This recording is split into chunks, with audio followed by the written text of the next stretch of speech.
Okay hi everyone so आज हम HCV का क्वेश्चन नंबर 57 डिस्कस करेंगे. So it says a tightly wound solenoid of radius a and length L has n turns per unit length.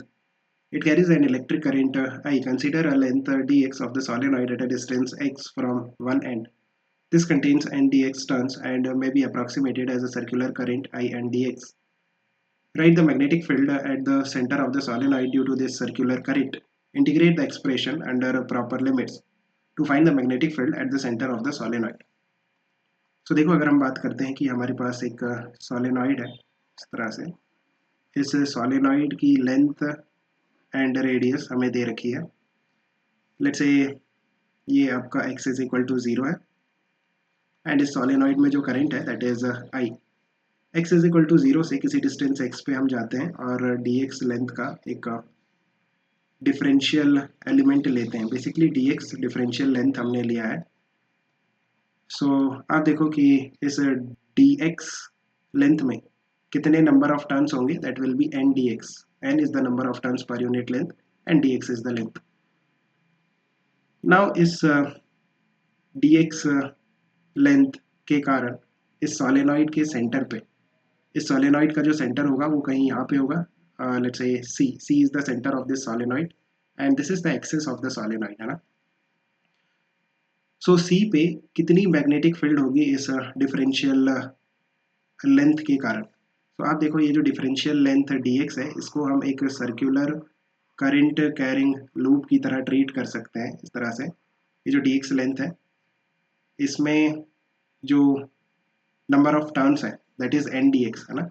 सो इसको मैंने एक circular current carrying loop की तरह ले लिया. और आप देखो जो पॉइंट c है वो इस सर्कुलर लूप के एक्सिस पे होगा. What will B this distance. आप देखो जो x इज इक्वल टू 0 से पॉइंट c का डिस्टेंस है. लाइक इफ आई से what is this distance, point c का जो डिस्टेंस है from x is equal to 0, this distance will be L by 2 because C is the center of this solenoid. ये L by 2 है और you can see this distance is x. So this distance will be L by 2 minus x. It means जो point C का distance है from this circular loop, this will be L by 2 minus x. So ये जो differential element हमने लिया है इसके कारण पॉइंट सी पे जो डिफरेंशियल मैग्नेटिक फील्ड होगी dB, वो एक्सियल डायरेक्शन में होती है, आपको पता होना चाहिए. एंड जो dB की वैल्यू होगी that will B mu naught I a square. a is the radius of this solenoid and this circular loop divided by 2 a square plus L by 2 minus x, right. This distance square power 3/2. ये formula आपको directly use करना है. Into n, that is the number of turns in this circular loop. कितने number of turns है इस circular loop में, that is n dx. So n dx ये आपका डिफरेंशियल मैग्नेटिक फील्ड हो गई. नाउ अगर आपको टोटल मैग्नेटिक फील्ड चाहिए at point c, what you can do, you can integrate dB. So जो टोटल मैग्नेटिक फील्ड होगी at point c that will be integration of dB. So यहाँ पे देखो mu naught constant, i constant, a square constant, n constant. Mu naught i a square n, ये सभी constant है. 2 भी constant है, उसको भी बाहर कर दो. इंटीग्रेशन आपको करना है dx divided by a square plus l by 2 minus x whole square power 3/2. And what will be the limits, limits will be from 0 to l. आपका जो डिफरेंशियल एलिमेंट है वो x इज इक्वल टू 0 से x is equal to l तक vary करेगा. यहाँ पे x is equal to l होगा. सो नाउ यहाँ पे फिजिक्स खत्म हो गया है. अब आपको मैथमेटिकल कैलकुलेशन करते आना चाहिए, लाइक कैसे इंटीग्रेट करते हैं. सो आप देखो कि अगर हम इस टर्म का इंटीग्रेशन करना चाहते हैं, the term is integration of dx divided by a square plus l by 2 minus x whole square power 3/2, right. So कैसे इंटीग्रेट करोगे, एक काम करते हैं, L by 2 माइनस एक्स को कुछ t ले लेते हैं. So minus of dx will be dt. So dx को मैं माइनस dt पुट कर दूंगा डिवाइडेड बाय नीचे क्या हो जाएगा a square plus l by 2 minus x, that is t, so t square whole power 3 by 2 and integration. ना इसको कैसे करेंगे, एक काम करते हैं, हम t को कुछ a tan थीटा ले लेते हैं। ये सब्सटीट्यूशन में कर रहा हूँ, और किस तरह से कर रहा हूँ ये आपको मैथ्स में सिखाया जाता है ना। सो अब देखो dt कितना हो जाएगा, that will B a sec square theta d theta. So dt की वैल्यू यहाँ पे माइनस dt की वैल्यू मैं पुट कर देता हूँ a sec square theta d theta divided by a square plus t की वैल्यू क्या है a tan थीटा, तो ये हो जाएगा a square tan square theta and whole power 3 by 2 and its integration. So you can see कि यहाँ से माइनस बाहर हो गया, माइनस ए बाहर हो गया, integration of seek square theta D theta divided by, यहाँ से आप देखो ए स्क्वायर बाहर ले सकते हो ब्रैकेट के, सो ये ए क्यूब हो जाएगा एंड अंदर क्या बचेगा 1 plus ten square theta and it's power 3 by 2। 1 plus ten square theta कितना हो जाएगा सीक स्क्वायर थीटा, और seek square theta power 3 by 2, तो ये कितना हो जाएगा सीक क्यूब थीटा, है ना, ये कैलकुलेशन आपको आना चाहिए। सो ये कितना हो जाएगा पूरा seek cube theta and seek square theta seek cube theta, इसको अगर हम कैंसिल करेंगे तो आप देखो नीचे हमारे पास सीक थीटा बच जाएगा, राइट। और ये जो ए क्यूब है इसको अगर मैं बाहर भेजता हूँ, ए क्यूब को अगर आप बाहर भेजते हो then a by a cube, ये 1 बाई ए स्क्वायर हो जाएगा। सो यहाँ पे मैं directly 1 by A square put कर दे रहा हूँ, राइट।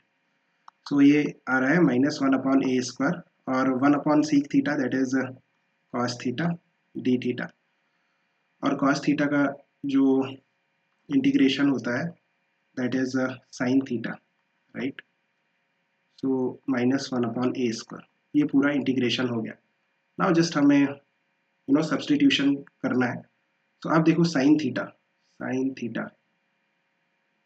हमने ये सब्सटीट्यूशन एज्यूम किया था, यहाँ पे हमारे पास टेन थीटा की वैल्यू है that is t upon a. So sine theta कितना हो जाएगा, आप देखो ये ट्रायंगल हम ड्रॉ कर सकते हैं, यहाँ पे ये थीटा है, tan theta is t upon a, so ये कितना हो जाएगा हाइपोटेन्यूज टी स्क्वायर प्लस ए स्क्वायर। सो साइन थीटा की वैल्यू होगी टी अपॉन, साइन थीटा की जो वैल्यू होगी that will be t upon under root of t square plus A square, right. So यहाँ पे minus 1 upon a square t upon under root of t square plus A square, ये sine theta की value मैंने put कर दी। Now T, अब T का substitution देखो, जो टी की वैल्यू है that is L by two minus X. So T की वैल्यू कितनी है L by two minus x.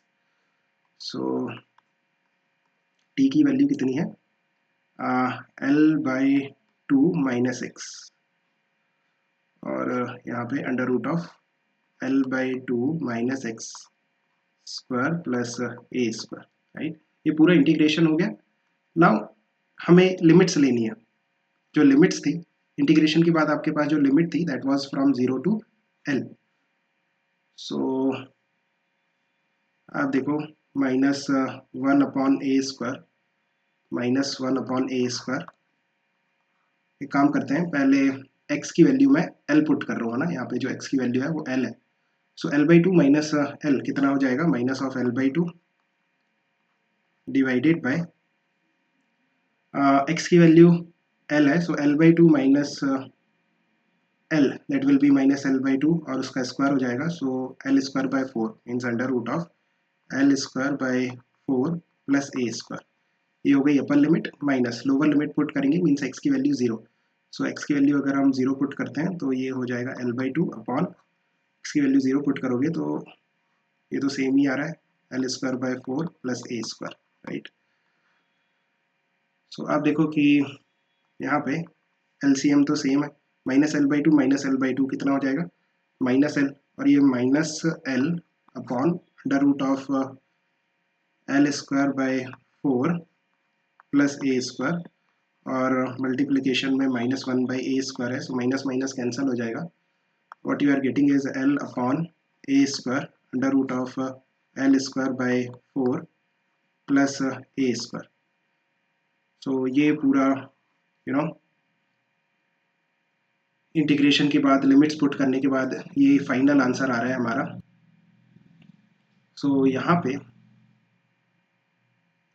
अगर हम बात करें, ये जो पूरा टर्म है इसको हमने जब सॉल्व किया, राइट, इसको जब हमने पूरा सॉल्व किया तो फाइनल वैल्यू जो निकल के आ रही है हमारे पास, ये आपका mu not I A square N upon 2, ये जो पूरा हमने सॉल्व किया इसकी जो वैल्यू निकल के आ रही है, क्या थी वैल्यू, इसको याद रखना पड़ेगा, क्या है ये, l upon a square. Okay, ये जो वैल्यू है, ये वैल्यू है l upon a square under root of L square by 4 plus A square, right. So ये आपकी मैग्नेटिक फील्ड आ रही है। ये पार्ट ए हमारा सॉल्व हो गया। पार्ट बी चेक करते हैं। Verify that if l is much greater than A the field tends to mu naught ni, and if a is much more than l the field tends to this. Okay, first case if l is much more, अगर आपका जो l है वो काफ़ी ज़्यादा है a से, so कैसे करेंगे। अब देखो ये जो l है, ये a स्क्वायर पहले कैंसिल कर दो, राइट।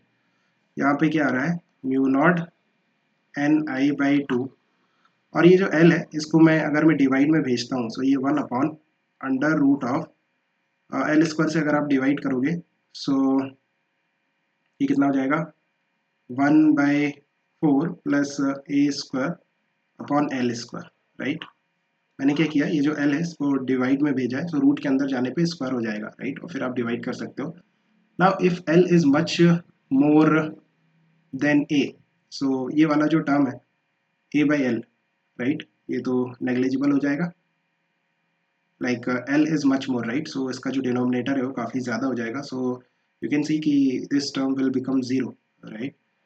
सो अगर ये टर्म ज़ीरो हो गया, सो ये क्या हो जाएगा, mu naught N I by 2, और ये टर्म अगर ज़ीरो हो गया, सो सिंपली आपके पास अंडर रूट में 1/4 बचेगा, and what is root 1/4, that is 1/2, so ये आपस में कैंसल हो जाएंगे, so what you are getting is mu naught N I, right.